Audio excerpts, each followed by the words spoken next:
Well, after some really weird technical difficulties yesterday, I don't even know what was going on. I couldn't bring up Instagram. My computer kept wanting to update.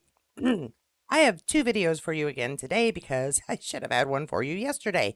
And they are very season 12 centric, from interviews to clips to images. So we're just gonna dive right into this with an Outlander online share and Charles Vandesite with an interview with Charles, which of course I can't show you the whole thing. So I'm gonna pick out some choice moments and we'll enjoy them together. I think. I hope. Let's find out. Real quick, it says Charles Vandesite, Charles Vandervart on Toronto's CP24 breakfast this morning to promote Outlander Season 7 Part 2. This is at least 2 days old. Again, I meant to give it to you yesterday, but just in case you haven't seen it. So joining us live now is the Toronto star of the show, Charles Vandervaart. And, you know, going to the show, your character William learns a pretty shocking truth about his parentage. So how did you portray, I guess, the emotional turmoil during this revelation that, you know, you are Jamie's son? To find out that his dad is actually this Scottish criminal in his own eyes. It caused a full-blown identity crisis, and I think he kind of became this tornado of chaos throughout this entire season. So I'm curious, if you could travel back in time to a certain period, what would you choose, and what experience would you want? You know what? I've been asked this, and I don't know. I don't think I'd fare very well. Really? You know what? Like with medicine and all that stuff. You know, like I feel very safe and happy in 2024. You know what? It would be quite cool to go briefly back in time to this area. You know, the 1700s, the mid-late 1700s that we film in. Because a lot of the times when I'm filming, I have these moments, especially during the kind of the war scenes. And there's all of these iconic moments and, you know, these historical moments. I kind of forget about the cameras, and I'm just seeing like all of these, you know, background soldiers, and it feels like you're really there. Okay, I feel for the interviewer because she kept cutting her off. That's how I feel every time that we do a live chat. And if you didn't check out our 7-Eleven live chat, you really should. We got a kick out of it. At any rate, so that was Charles, and I hope that you were able to get a little bit from that. But I have way more. I have more because Outlander Online and 4 others also shared a David Barry Who magazine on TikTok. I did show you part of this interview the other day, but yeah, these I can share like the whole thing. So let's find out what young David Barry has to tell us about Outlander, or whatever the heck he's talking about. It says David Barry for Who magazine on TikTok, but it doesn't say what he's talking about. So let's TikTok find out. Well, Lord John on a dating profile. Gosh, well, who's going to want to date Lord John? He's such a complicated, he just will not commit to you. He's going to say like issues with my ex, like, or he doesn't even have an ex, like he's still hung up on somebody. So don't date Lord John. But his interests are like chess. Yeah, his interests going to list as chess, being a British soldier, and then Jamie Fraser. So if you have those shared interests, then maybe we'll get along. And certainly in 7B of the show, that's his shared interests of Jamie Fraser is one of the reasons he gets himself into trouble. I mean, let's see. Yeah, that's a tough list to try to meet on. Because Claire only doesn't not British soldier person. We've never seen her play chess, but I bet you she plays a mean game of chess. And yeah, and Jamie Fraser's all they have in common, which seems to work for a little while. Anyway, that's what David Barry has to say about if John had a dating profile. All right, another clip that I'm pretty sure I can get away with to a point. We'll have to see. If I get demonetized, I'll still leave it up so you guys can see it. Validation shares there is the hunk of love himself. Jamie Fraser shows up, and it's such a beautiful reunion. I agree. Let's hear what Meryl and Matthew have to say about it. Because they have a lot to do with it, so they probably have something to say about it. I think this was probably one of the most challenging episodes I've ever filmed. Claire particularly is struggling, and she's reaching out to John, and John actually has the strength to say, hang on to me, like, I will absorb your devastation, I will take it. David was amazing. We talked about it quite a lot, and he was much more brave about stepping into the unknown and finding a way through it. And I have to give 100% props to Vanessa Coffey as well, because Vanessa helped us find a physical language. I really had just such admiration for Caitriona and her bravery, and to be led by her in those scenes and be supported her in those scenes was amazing. Both characters go through a very interesting development in their relationship that is an investigation and exploration of what it means to connect through grief and what it means to lose someone that both of them have a huge sense of love for. What we have is each other. And if we have each other, then we have him. These are two characters trying to understand what happened, and I don't think they fully understand it even in the moment. Clear! Jamie's not dead. Hurrah, he's alive, thank God. He just missed the boat. He arrives in Philadelphia, walks into what he doesn't know is going to be a really troubling triangle between the three of them. There he is, the hunk of love himself. Jamie Fraser shows up. It's such a beautiful reunion. My blood. True love lasts still, and true love survives, and it's very romantic. All right, we're going to be talking about that scene for a while. And it wasn't even like, it wasn't dirty. It wasn't naughty. I don't think there was even a bottom or a breast that popped out. It was just so emotional. And I think we were all like, not looking forward to it. And I adore Vanessa Coffey. I cannot say it enough. They did a fantastic job of choreographing and making everybody comfortable, but really getting that feeling, the emotion, the moment through. Love it, love it. Can't say enough about it, but don't want to have to see it too many more times. All right, and Balfe Nation shares this one as well. Balfe did find the formality of the vows, which Claire can barely muster enough strength to verbalize, as commanded to be especially painful. It is cruel, if you think about it, that right after losing her husband, she is being forced to say those words. They could have just done the I do's, but no. To make her say all of that is very cruel. That's Caitriona Balfe, edited by Balfe Nation, and really nobody can disagree with it at all. And now, yeah, I am sticking with the last episode and discussion about it, so bear with me. Charles Van de Site and Outlander Online share that Charles Vandervaart for TV Insider on how William Ransom feels towards Lord John Grey and Jamie Fraser in Outlander. And I'm just going to read the quote here because it's on 2 pages. I think he's probably most upset with Lord John. That's his dad. That's the man who raised him, who taught him everything he knows. And I think it stings the most that he lied to him. Now, there was a discussion on our chat about the 11th episode. Who was he more upset with, and Jamie or Lord John? And it would be fair that it's Lord John. It really would be, because that's the father, that's the person he's been with the most.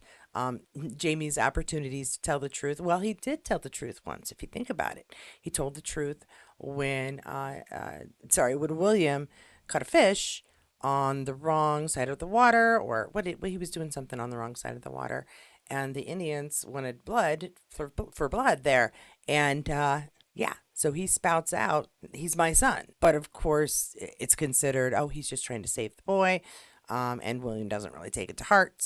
But let's see what the next quote is on here. There's a lot of mixed feelings because, in a sense, Jamie also raised him when he was a groom at Hellwater, and he'd also taught William a lot of the things that he knows. But at that age, I mean, nobody would have expected him to tell him the truth, even these days, in that sort of situation, especially.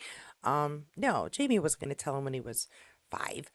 I mean, that's not when you break that kind of news to a child who is growing up with the knowledge of something else that holds the foundation of his life together.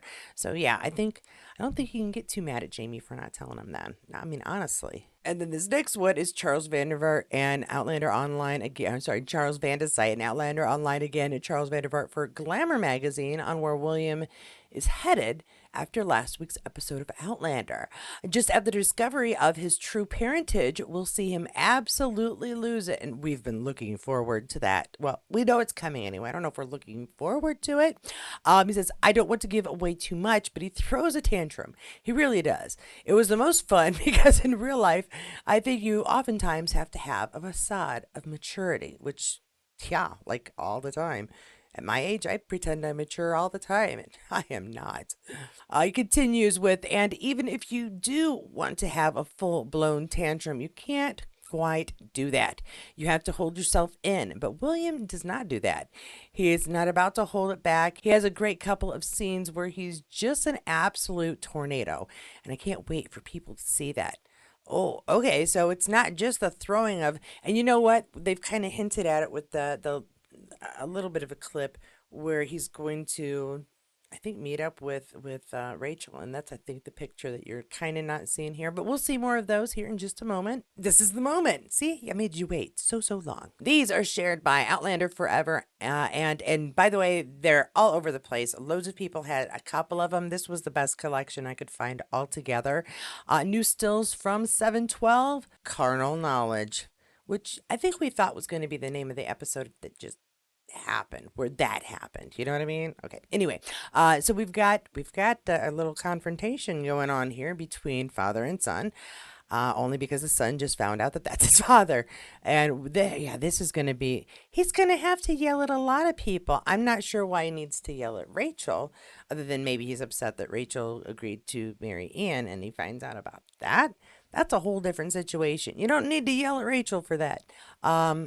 She can't help it. She loves Ian. All right, we got more confrontations. Not a Charles confrontation. Nope, this is going to be between Lord John and Jamie. And yeah, we've been trying to guess. At least I've been trying to guess. How is that conversation going to go? Although it does look like from over here, they've got some onlookers. They've got an audience. So possibly a different conversation is happening, or at least one a little more quiet than it would be if there weren't witnesses.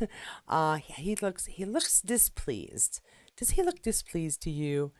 And yeah, I don't know. I think John is going to spend a lot of time saying exactly what happened and why, and that it was for Jamie. It was the last act he could do for Jamie, he thought.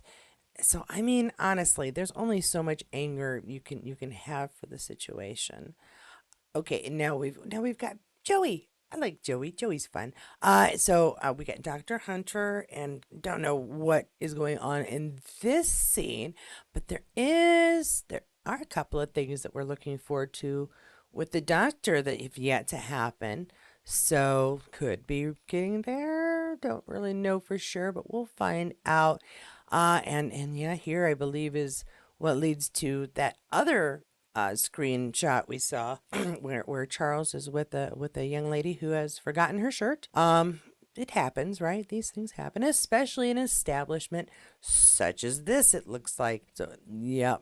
He's still just very formal gentleman though, so it'll be an interesting scene to watch Charles play out as he meets his lady friend.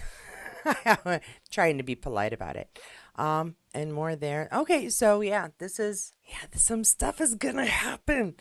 Some stuff is gonna happen. We're not at all excited for it. I personally am not looking forward to any of it at all. Once again, I plan to be up until midnight. I'm gonna have what I've been doing lately when I watch these episodes is I sit down at about like 5 till. I have a whiskey, and you know what? Tell me how you take your whiskey. I've been having whiskey and water. It seems to break up the flavor a little bit more. I heard that on one of the episodes, so I thought I'd try it. You know what? It does. It makes it taste a little better. I don't know if better is the right word. It makes it a little smoother to drink, regardless of the value of the whiskey. I guess is the best way to put it. At any rate, that's my tradition, which is why I have to watch it again later because it doesn't take much for me to be a little tipsy and then want to go night night, which works out very well at 1 a.m. When the show is over, so I can go night night immediately. And then, of course, I have to watch it again and again and again. And it's important to watch it as many times as possible so I don't miss anything, so that when we have our discussions, when somebody makes a mistake, I politely just nod and smile because it is a discussion with the viewers, not my opinion all by itself. And generally, I hope I have something interesting to add. You guys always do. I have not gone through my emails this week so far. I know it's Thursday to find out who wanted to fill those last spots. But remember, please go ahead and send me an email at katie@katiescornerinspace.com if you want to be included on one of these chats. I'm starting to basically schedule people out further than one episode. So if you're probably not going to make it on this one, but if there's one coming up that you especially want to be on, feel free to request that at this point. And I'll do my best. Jan already requests to be on the very last one, which won't be until January of this season. Not the very, very last one ever, but of the very last one of this season. So I've already got one spot filled for that. So I'm just going to go ahead and let people put in requests. Again, no more than 3 people on each episode, though, and I will do my best to try to make sure that it's fair, that people who haven't been on gets first shot. So, let me know. We'll do what we can, and I will send out emails over the weekend for those of you who don't already have one. I believe 2 of you already know you're coming on Monday. And we will see who would like to fill that last spot, and then I'm just going to be scheduling people far out because more of you were interested than I thought. So that's just my own. That's just how it works. Thanks so much for joining me here. If you enjoyed this video, give it a like. If you enjoyed the strange and weird babbling of a purple-haired person, please subscribe to the channel and find out when more videos are coming out by hitting that notifications bell. Just a very big thank you to my members. Just a couple of days, well, actually tomorrow if I do a video. You know what? Over the weekend, send me your address if you are a member at all. If you are a member as of the moment that you're watching this, because you have helped throughout the year. I know a couple of you cancel and come back when you can. I appreciate that you come back. That's very kind of you. You want to send me your physical address, and I will be sending you nothing huge, I admit, but a small care package just to thank you for your support, and that will include a pin that I will reveal. Not on the next video today, but if I am able to record one tomorrow, probably tomorrow, because everything's ready to go. And I will be mailing out, I know I keep saying I'm going to, but then technical difficulties, life, snow, 12 degrees, that makes it really hard for me to walk to the post office happen. I should be mailing out the packages with autographs and a little something extra to those of you who signed up for them earlier. I'm sorry about the delay. I really did think that I'd have them done by Monday. But again, when you hand make some of the items, things don't always go the way you hope and take a little longer on occasion. At any rate, it's my way of trying to thank you, hopefully not drive you completely insane waiting, and then you hate me because I made you wait. Although you guys are really nice, so I'm hoping that you don't hold it against me too badly because I am still working towards too many projects at the same time. At any rate, thank you again. And if you didn't get enough Outlander information here and just love to listen to me babble at people, please go ahead and check out any of the videos on my Waiting for Outlander Season 7 Part 2 playlist. There is a lot there. And you know what? Look around. Look around at the channel. There's quite a few videos, some not Outlander, and you might enjoy those as well. And no matter what video you do choose, I'll see you there.